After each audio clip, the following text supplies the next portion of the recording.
You've probably heard of Which Magazine, our home of hard-hitting journalism and informative stories delivered directly to our members. There's our travel, money and tech mags too. But did you know you can hear some of our best articles for free, available to listen to whenever you like? Each week on the Which Shorts podcast, we bring you a specially selected story, lovingly voiced and produced especially for you on a whole range of fascinating topics. Just search Which Shorts wherever you're listening. Hello and welcome. I'm Harry Kind. I'm Grace Farrell. And this is Get Answers for living your best consumer life. When life gives you questions, Which? Get Answers.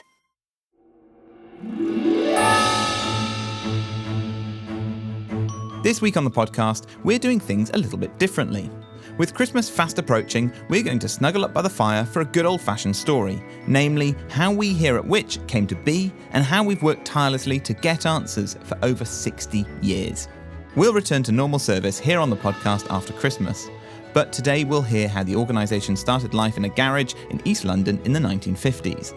We'll meet the people who can share memories of those early years, and we'll discuss how we've evolved and adapted to the massively different consumer world of 2023.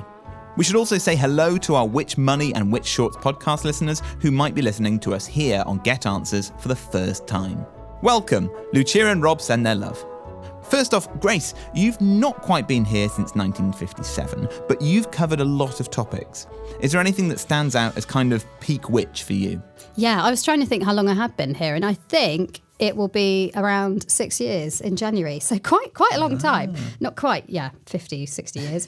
But yeah, so my peak Which moments, I've got to say one of them, and I'm going to be deliberately vague here, and you'll understand why as I explain.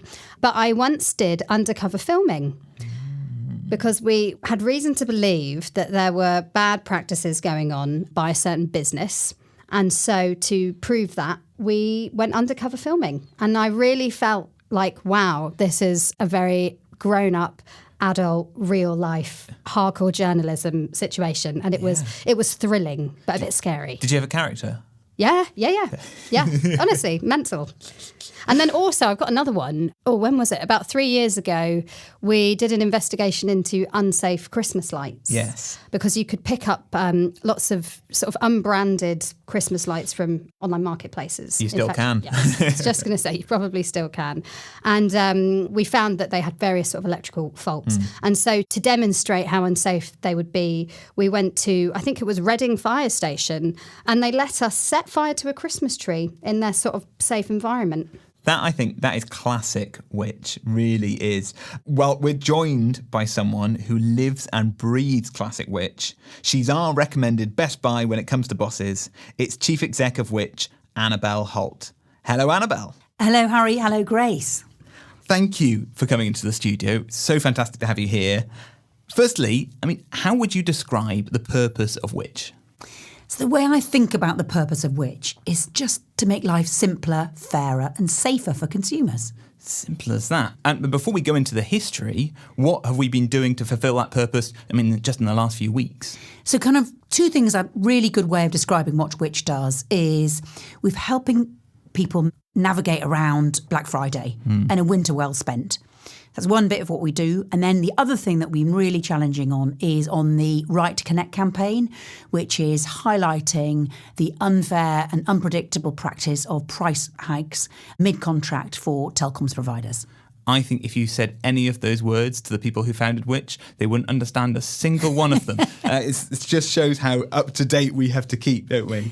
That is fantastic. Now, before we get to proper questions, Grace, you've been looking through the history books. Before we go fully down memory lane, can you give us a kind of roll call of the people responsible for starting the organisation back in the day? Well, let's go back to 1957.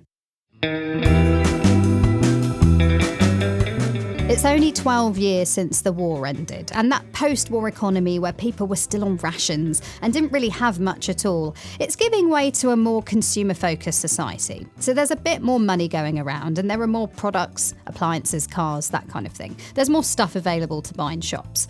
But most people are still having to be very frugal and considered about how they spend their money. So a man called Michael Young He's a research director for the Labour Party. He gets the idea rolling for a consumer advisory service, but it's rejected by President of the Board of Trade and future Labour Prime Minister Harold Wilson. But this doesn't deter Michael. He joins forces with Dorothy Goodman. Now, she's an American woman living with her husband Raymond J. Goodman in London. In the States, they already had a consumer organisation called Consumer Reports, but then they moved to the UK and they realised that there was nothing like it on this side of the pond. So together, Dorothy and Michael created and published the very first Which magazine from a converted basement in Bethnal Green, and that magazine was edited by another co-founder, Eilis Roberts. Now, back in 2017, we travelled to America to speak to Dorothy herself, as we asked what Britain was like when she first arrived way back in the 1950s. Well, let's see. I arrived there in September of '55 to take up my graduate work at the University of London in Woburn Place in central London. I mean, you could get necessary services. There were hotels, there were beds and breakfasts. It was not exactly booming with prosperity because it was just the beginning of the consumer age.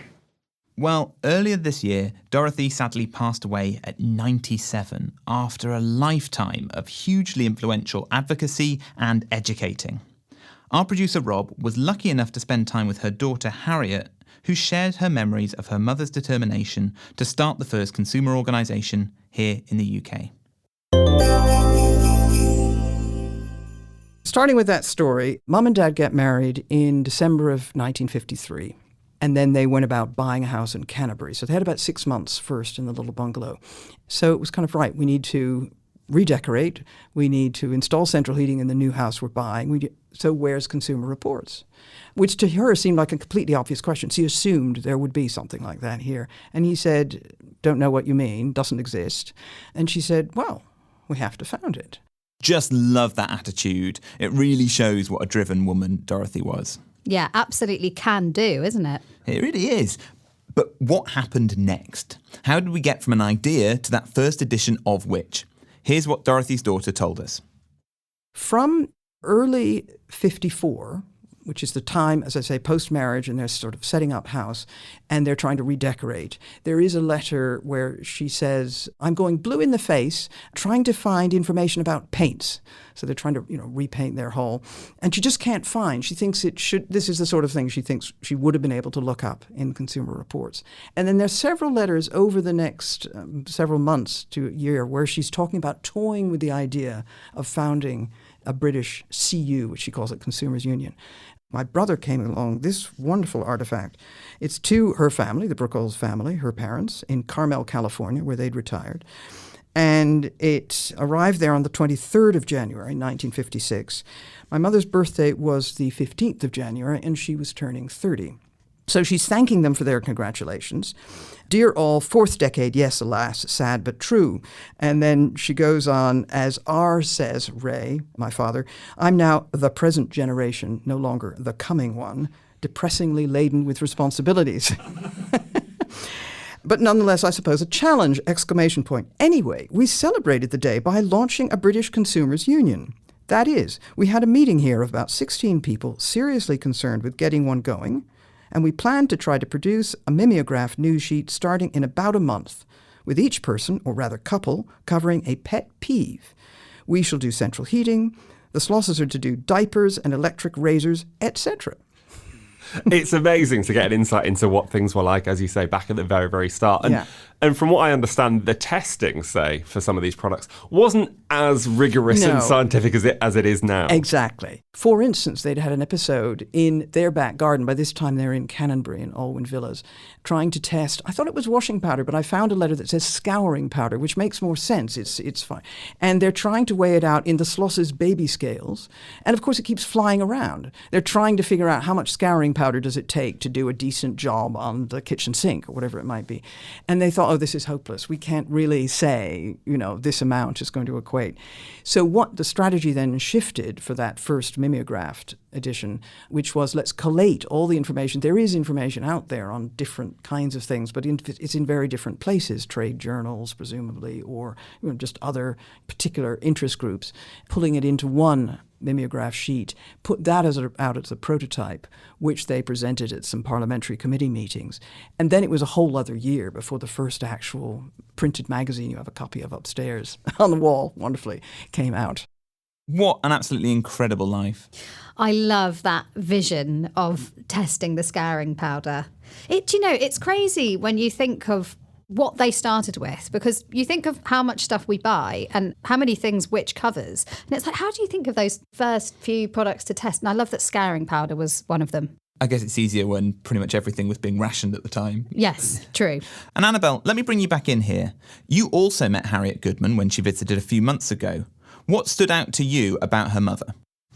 So I think it's really interesting, this conversation, because I think in some ways what's come over from her personality is actually the things that really relate to the values of which. Grace, you were talking about that kind of make it happen, which is still one of our values. Of course. And then bravery is another one. She absolutely brave. You were saying 30 years old, she had started doing something in a country that wasn't her own and really valued that. And I think it's interesting later when you talk about rigour. That comes in later, again, one of our values. And those things are still very true of which today. Well, before the break, let's hear more about that first ever Which front cover. Here's Neil Fowler, editor of Which magazine back in the 2010s, and how he described it to BBC's You and Yours back in 2017. It's the first ever issue of Which magazine, showing two behatted, rather spinstress-type ladies on the cover looking through a shop window at an array of kettles. It was a time when you could buy a kettle that could kill you. We look back at those times saying, if there's one thing Which has achieved these days is you can't buy a kettle now that could kill you. Consumer goods are very much safer, and the consumer gets a much better deal. So we look on that cover, although it looks slightly dated, we look at it with a great deal of pride, and I think it says something about what Which has achieved over the years. I was actually reading that first ever issue, and the quote here is fantastic on kettles, the first review. The electric kettle is so handy and so portable that it is used in many a home as the only electrical appliance besides light. Just amazing. But what also stands out is that there's a bewildering number of kettles on the market, good, bad and indifferent, branded and sometimes unbranded, but only a minority conforming to the current standards fully laid down by the British Standards Institution. What a change in the past few years, and a decent chunk of that, I would say, is because of Which. Really is amazing. Well, from killer kettles to our place in the world right now, we'll be back with more after this. Scammers are stealing hundreds of millions of pounds every year. They bombard us with fraudulent texts, emails and calls.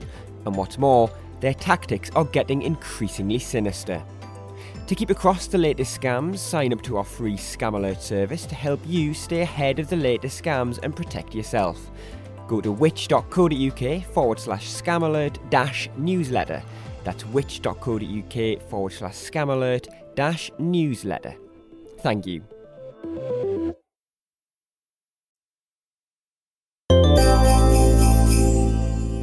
Welcome back to the Get Answers podcast. Today, with Christmas fast approaching, we're doing something a little bit different here on the podcast, hearing more about how Which have been getting you answers for more than 60 years. Anabel, we've heard how things started for us back in 1957. Can we talk about some of the key standout moments in our history since then? So from killer kettles, there have been a few moments which always come out as sort of standout moments and campaigns for Which.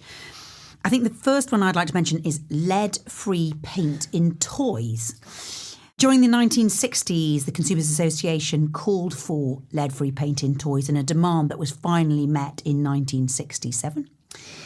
The next one is around the Consumer Credit Act in 1974.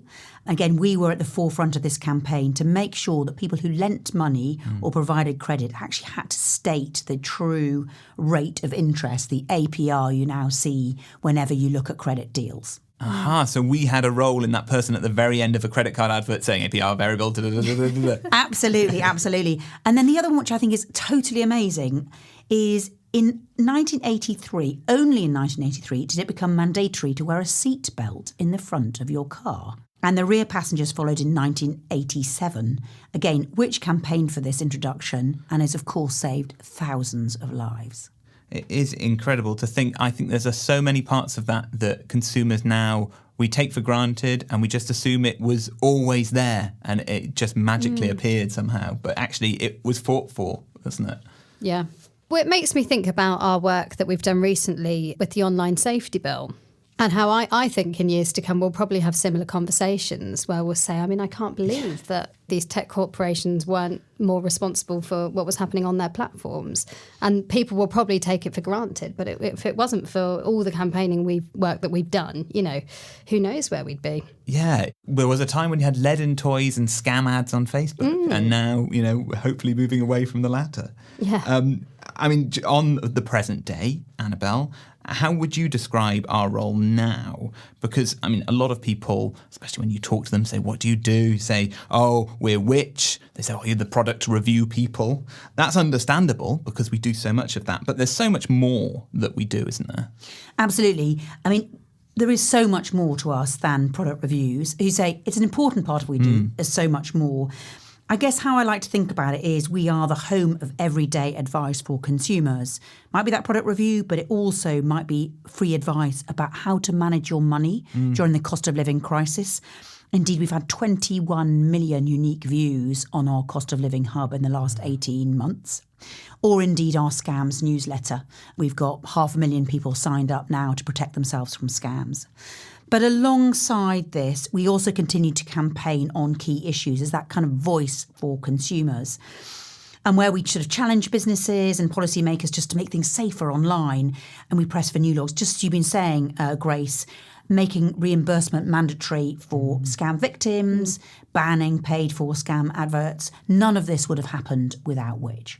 It is incredible to think that we are still going and with such a similar core principles. The core principles barely changed, but the world around us has, which then brings us on to the future. What does Which look like in 10, 20, 30 years' time? Yeah, so much has changed, but that sense of simpler, fairer and safer, I think is very true and will continue to be true. And I sort of sit here and I think, actually, as the world becomes much more digital and the influence of new technologies like generative AI, which are going to have a fundamental change and impact on our lives, that we will still continue to need to be there. The issues might be slightly different. It might be, as you say, more digital. It might be the move towards net zero and the consumer choices that will need to be made as part of that. So I think we will continue to need to be here to provide advice for consumers. It might be in slightly different formats. If we even think of a few years back, social media wasn't there. We'll continue to find it in new formats. It might be like we are today, more audio. It might be more video, but it will still be advice for consumers. That is good to hear. Anabel, it's been fantastic to have you on the show. Thank you for dropping by. So thank you, Grace. Thank you, Harry. Loved being on the show. Really nice to have Anabel in the studio. Yeah. Do you know, it's like making me feel really proud to work at Which without getting too soppy. Yeah, it is a British institution. It is part of the fabric, but also it is still like being a pain, a thorn in the side to the people who make people's lives more difficult than they need to be. Just thinking about like starting with lead paint as pretty much our first kind of campaign where we were not just testing things but asking for things to change. But, now things like supermarkets, like cost of living crisis, we've been doing so much campaigning on affordable food and making sure prices are, low in all supermarkets and not just the larger ones. I think that's the kind of thing that you would think Michael Young and Dorothy Goodman would probably have reckoned with us doing if you explained the situation right now. Yeah. It's very, very Which. Yeah, I think since the cost of living crisis began, I've really felt the impact that we are having through the work that we do. I mean, we really made our focus, rather than helping people spend more wisely. It was how to save money. Yeah. Even just shaving off, a few pence, a few quid here and there.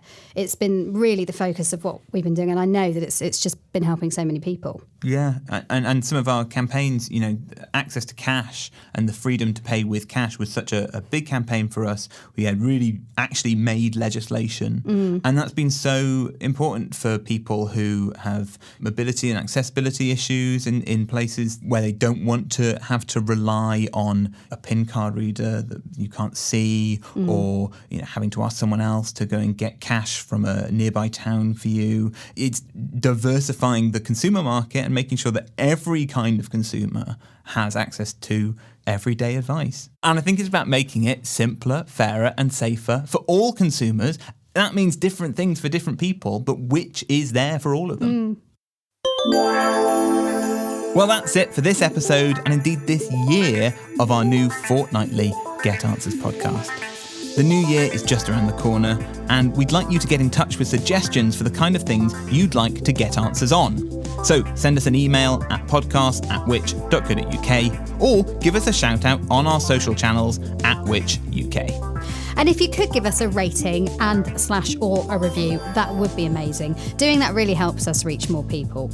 And if you want to support the Which cause, we've got lots of different membership options at different price points. And obviously this gets you access to all of our locked up advice and test results. Really important if you've got any last minute Christmas presents that you need to buy. Grace, what are we up to after Christmas? Well, we're taking a short break over Christmas and New Year, and we'll be back with a brand new episode on Monday, the 8th of January, as we explore the best short and long haul destinations to book your 2024 holidays. We're all going to need a bit of holiday escapism once Christmas is over, and we've got the fabulous Chelsea Dickinson, aka Cheap Holiday Expert, in the studio. If there's anything you'd like to ask her or us, do drop them in an email or give us a shout on social. We do read every single message. Brilliant. Well, if you want more podcasts to listen to before then, I highly recommend the Which Money podcast for your personal finances, but also we've got the best stories from Which magazine narrated for you over on Which Shorts. Just search wherever you're listening to this. Today's Get Answered podcast was presented by me, Harry Kind, alongside Grace Farrell, produced and recorded by Rob Lilly-Jones, and edited by Eric Breer. And thanks again to our wonderful guest, Which Chief Exec Anabel Holt, and of course, Harriet Goodman. We'll see you next time. Merry Christmas and a Happy New Year. Goodbye. Bye. Hi there, it's executive producer Angus here. Hopefully you're enjoying our new Get Answers podcast. We'll be bringing you great new episodes every fortnight, but this is just the tip of the Which iceberg. You can access huge amounts of free advice over at which.co.uk, but if you're looking for something more, then a full Which subscription will give you access to all of our lab-tested product reviews online or in our app, plus our Ask Which personalised buying advice. With a digital subscription, you'll get access to the digital edition of the magazine, but opt for full access and you can get the magazine delivered to your door each month as well. We've got an exclusive offer for podcast listeners that gives you 50% off the first year of an annual subscription. Just call 029 22 67 0000. That's 029 22 67 0000 and quote the code podcast50. This offer is for new subscribers only.